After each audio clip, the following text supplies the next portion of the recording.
করেছি। ডিসেম্বর মাস, প্রচন্ড ঠান্ডা পড়েছে আর আমার অবস্থাও খুব খারাপ, পুরো প্যাকিং হয়ে আছি।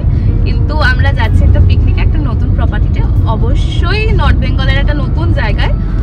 জায়গাটা কি সেটা জানতে হলে ভিডিওটা পুরো দেখতে হবে।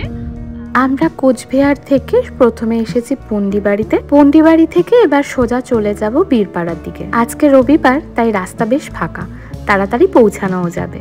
আমার আগের অনেক ভিডিওতে এই জায়গাটার কথা বলেছি।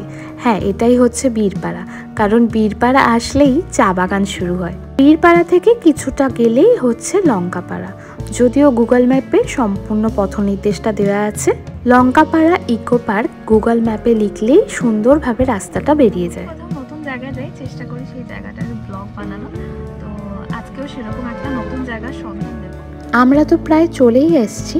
এখান থেকে দেখা যাচ্ছে ওই যে পাহাড়গুলো, ওগুলো কিন্তু ভুটান পাহাড়, কারণ আমরা ভুটান বর্ডারের খুব কাছাকাছি আছি। মেন রোড থেকে আমরা বাঁ হাতে একটা পকেট রুট নিয়েছি, এটাও গুগল ম্যাপে খুব সুন্দরভাবে বর্ণনা করা আছে। মিনিট খানেক এগোনোর পরে আমাদের গাড়ি দাঁড় করিয়ে দিয়েছিল।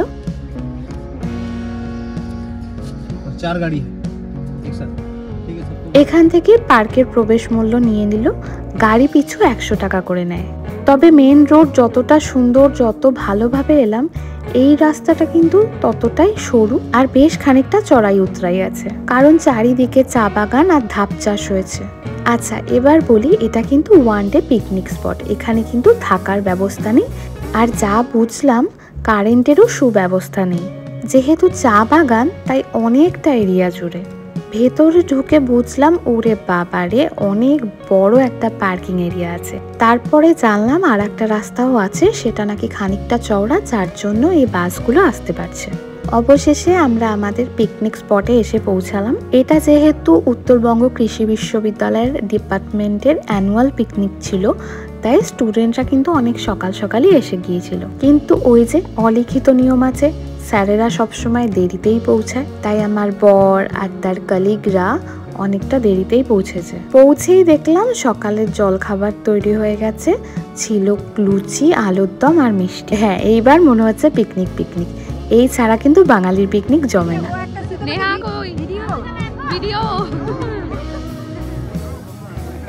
সকালের জলখাবারটা খেয়ে বেরিয়ে পড়লাম জায়গাটাকে এক্সপ্লোর করতে। চলো তোমাদেরও ঘুরে দেখাই আশেপাশে কি কি আছে।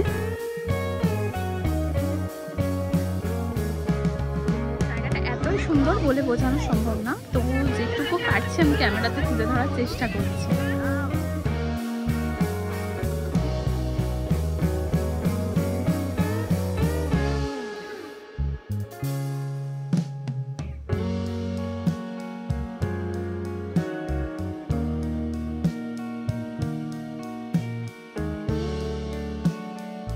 এত সুন্দর জায়গা দেখে তো আমারও ইচ্ছা করলো কয়েকটা ছবি তুলতে, ভিডিও করতে, কিন্তু এখন কি করি, স্যারের বউ হয়ে গেছি, স্টুডেন্টদের সামনে তো আর রিলস বানাতে পারি না। তাই কোনো রকমে 2-4টে ছবি তুলেই আবার আমরা ফিরে এসেছিলাম পিকনিক স্পটে। ওদের সবাইকে দেখে আমার ছোটবেলার কথা মনে পড়ে যাচ্ছিল।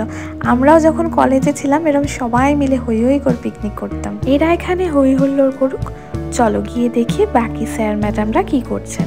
আজকে ছাত্র ছাত্রী, স্যার ম্যাডাম সবাই মিলে যে যার মতো করে দিনটাকে উপভোগ করছে। কিন্তু শুধু শুধু ঘুরে বেড়ালেও তো হবে না, বেলা বাড়ছে, খিদেও পাচ্ছে, খাবারের খোঁজটাও নিতে হবে। আজকের মেনুটাও তবে বলে দিই, ছিল গরম ভাত, লম্বা বেগুনি, মিক্সড ডাল, ফুলকপির রোস্ট, মাটন, চাটনি, পাঁপড় আর মিষ্টি। পাহাড়ের কোলে চা বাগানের ভেতর বসে খেতে এক আলাদাই আনন্দ হচ্ছিল। আমি যেখানেই যাই ওদেরকে খাইয়ে আসি, তাই আমাদের যেগুলো বেঁচে গেছিল আশেপাশে যতজন ছিল ওদের মতো সবাইকে খাইয়ে এসেছি।